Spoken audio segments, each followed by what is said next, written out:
Breaking comedy news. BJP नेता के farm house में मुर्गियों की दारू पार्टी। देश के ड्राइवरों ने किया चक्का जाम, पुलिस की कमाई में इजाफा। अब तो कमाल ही हो गया जनाब। अभी तक तो दिल्ली की केजरीवाल सरकार पर ही दारू घोटाले का इल्जाम था कि केजरीवाल साहब और उनके मंत्रियों ने धोखा दे देकर आम जनता को शराब की लत लगा दी। भले ही उसमें नशा दारू का नहीं, सिर्फ पैसे का था। अब बेचारे केजरीवाल की इसमें क्या गलती थी? जनता को अगर असली दारू पिलाते तो महिलाएं उन्हें नोच नोच कर खा जाती, और अगर ये कह देते कि ये दारू नकली है तो दारू पार्टी शुरू कैसे होती? अब और क्या कहा जाए जनाब, शायद केजरीवाल साहब की किस्मत ही खराब थी, क्योंकि इसी समय दिल्ली में बाढ़ आ गई और पानी की किल्लत हो गई। तो बेचारे नेताजी क्या करते?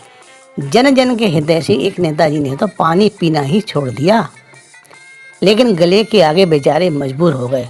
गला था कि बिना सूखे मानता ही नहीं था। बेचारे नेताजी को अपनी प्यास बुझाने के लिए पानी छोड़कर दारू का सहारा लेना पड़ा। पानी तो पी नहीं सकते थे, क्योंकि अगर पी लेते तो जनता को पीने के लिए पानी कैसे मुहैया होता जनाब। इसीलिए नेताजी को खुद अपनी प्यास दारू पी पी कर बुझाने पर मजबूर होना पड़ा। क्या कहा आपने? आपने नाम नहीं बताया। इन जनता के हितैषी नेताजी का अजी जनाब, जो है नाम वाला वही तो बदनाम है, इसीलिए नाम रहने ही दें। बंदे की भावनाओं की कदर करें जनाब। अभी हाल ही में पता चला है कि केरल के स्थानीय नेता के मुर्गी फार्म हाउस से 14,000 बोतलें अवैध शराब और 2400 लीटर स्प्रिट पुलिस ने जब्त कर लिए।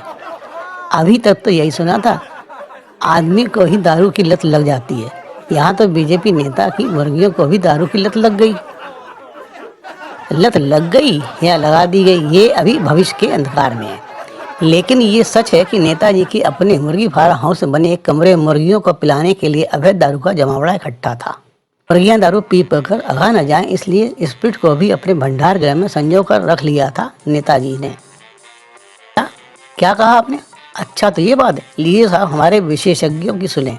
कह रहे हैं कि प्राचीन काल में जनसंख्या वृद्धि का कारण मनोरंजन के साधनों का अभाव था।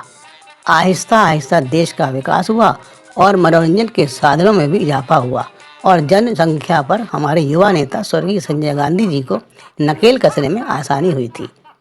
इस बात से सबक लेते हुए हमारे केरल के बीजेपी नेता ने अपनी मुर्गियों को दारू पिलाने का प्लान बनाया और अपने यहाँ दारू के अंबार लगा दिए, जिससे सारे मुर्गे दारू पी पी कर बोलने लगे, मैं तो नशे में टल्ली हो गया भाई, की करिए। अब आप कहेंगे इससे बीजेपी नेता को क्या लाभ हुआ?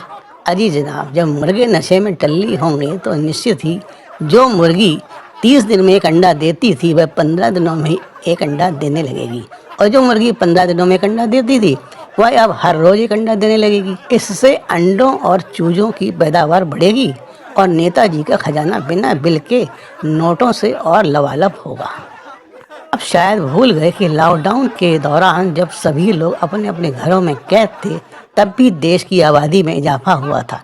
बस इन्हीं सारी सिद्ध बातों का ज्ञान हासिल करते हुए हमारे केरल के बीजेपी नेता ने अपनी मुर्गियों को दारू पिलाने का प्लान बना डाला। अब क्या कहा जाए इन नामुराद पुलिस वालों को।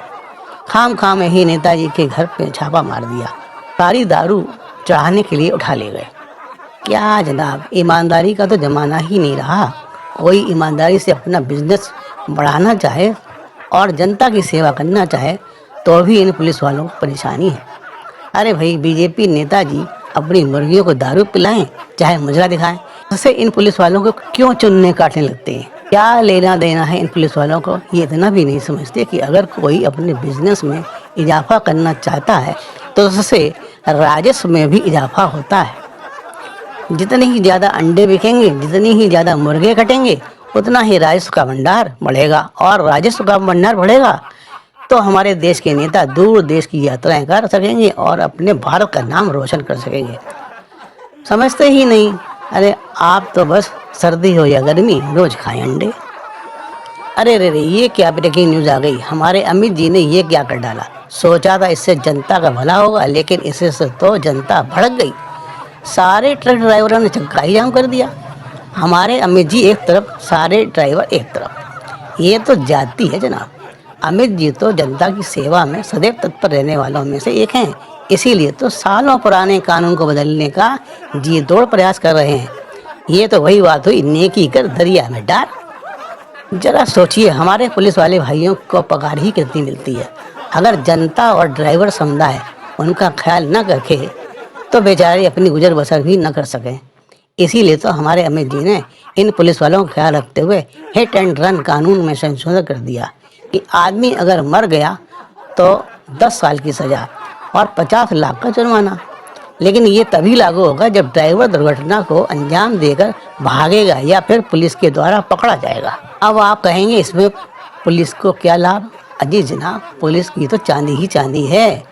ड्राइवर बेचारा अगर 10 साल के लिए भीतर चला गया तो उसके बीवी बच्चे क्या खाएंगे, कैसे जिएंगे?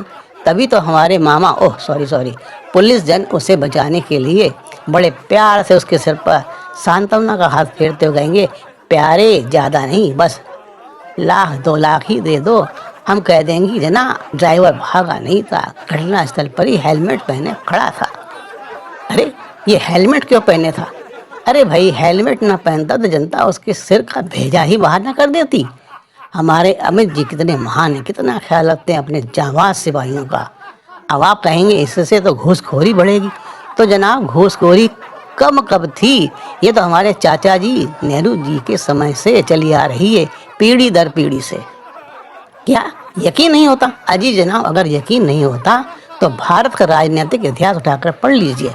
हमारे चाचा जी ने खुद कबूल किया है एक जगह पर कि उन्होंने एक बार इसी घूस सुंदरी का सहारा लिया था। तो जनाब, आज की ब्रेकिंग कॉमेडी न्यूज़ बस इतनी ही, वरना आपको अपच हो जाएगी और आप हमारा चैनल सब्सक्राइब करना ही भूल जाएंगे। तो कर लिया ना आपने हमारे चैनल को सब्सक्राइब? जी हाँ, ठीक है। नमस्ते। जय बोलो सरकार की, जय बोलो।